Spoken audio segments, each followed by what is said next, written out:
Good day. So we are still on the subconscious mind impression series.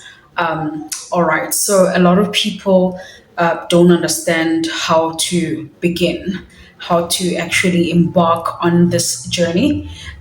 It's actually very, very easy. And I would say don't overthink it. Okay. And the quickest way to accelerate is by being aware of your presence, okay?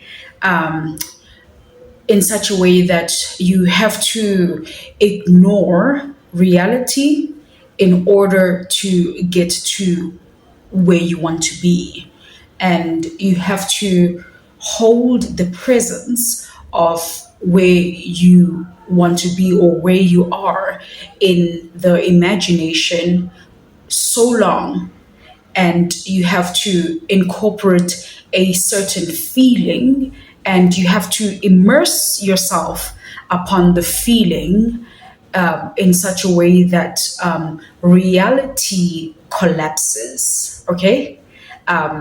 It's so woo woo for a lot of people who are still new in this journey, but that is the only way to change your physical conditions. And it's the only way to transition from who you are to who you desire to be. Okay. So, first of all, I would like to give practical examples. The first example is very, very simple. So, for example, let's just say you wanted to take a shower. Okay. First, the mind thinks of you taking a shower. So the mind alerts you that, okay, now it's time to take a shower. You will never find yourself in the shower showering unless you thought about it first. And sometimes it is so rapid, and because now it has come to a point where it's habitual, we sort of like are not aware that it begins in the mind and then it transitions to reality. All right. So if I have to think about taking a shower before taking a shower, then I have to think about who I want to be before I become who I want to be. I hope this doesn't go over your head. Okay. So I always tell people that if you are broke in the mind, you will be broke in the real world. If you're not successful in your mind, you won't be successful in the real world. So now it has to come to your presence, okay? Who you are, the energy that you are. Who is that person? Okay. So if you are going to relate that person to current circumstances and conditions, then you remain stuck where you are, and your life becomes a vicious cycle, and you keep on experiencing the same people, the same events, and there isn't much happening or much transition taking place. It's because the mind has to change first. Be ye transformed by the renewing of your mind. So let's go to real practical example. How do I shift from where I am right now to who I want to be? First of all, I have to breathe and really just calm my mind and be so calm to such a point that reality collapses right in front of me. And I have to get to a place where I begin to identify, first of all, most importantly, my presence. Okay, what am I wearing? Who am I? Where am I? Okay, let's say I wanted to go to Durban. Okay, right now I'm in Durban. Okay, so what am I wearing? Probably a bathing suit and a shawl. Okay, what am I feeling? I feel the warm sand on my feet. All right. What am I smelling? I'm smelling the calm of the ocean. What am I tasting? Perhaps the salt of the ocean, or I'm tasting a delicious cocktail, probably like a nice gin and tonic. I taste the gin, I taste the lemon, I taste the tonic, I taste the ice. Okay, and then overall, how am I feeling? I am feeling absolutely elated. I am happy to be there.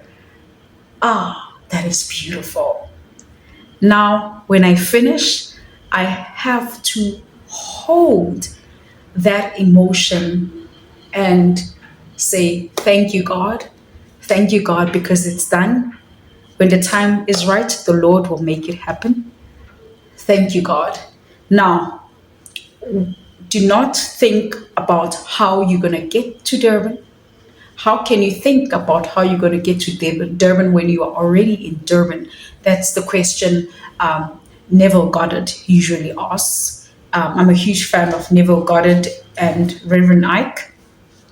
So now that you've given your mind and your imagination and your emotions the tones of reality, when you come back, carry that emotion. Like Neville Goddard would say, be faithful to the assumption, carry those emotions, and don't now go back and fixate on reality. You can completely come back to the present moment, but you hold on to the feeling. You can completely engage with the physical reality, but hold the feeling, because where you are is basically what you have impressed upon the subconscious mind. Okay? And God just delivers whoever you think you are. Okay? So, for example, if you are praying for a job, you cannot go to God as the person without a job. You need to walk through those offices, feel your presence in the offices. When you imagine, do not imagine as though you are imagining someone else. No, no, no. Be there, have your POV shot, walk around the offices, greet people, be happy, and do your work, and give it all the tones of reality. What are you feeling? Okay, the cold air of the air conditioner, you are running your hands through the desk, the chair is somewhat comfortable, and you give it all the tones of reality, and you simply thank God. Now, when you finish praying, you are no longer a person without, but you're a person with a job.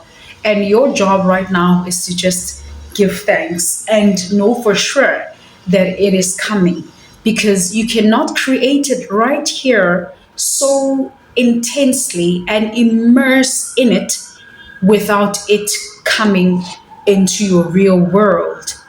That is how. So usually when I make an impression upon my subconscious mind, a dream follows for me, and a dream is just gonna give me clues, and then before I know it, I'm existing in whatever I had imagined. So this requires practice, and it also requires faith of a mustard seed. All right, I hope this blesses you. God bless you. I'm Z Wardle. Bye bye.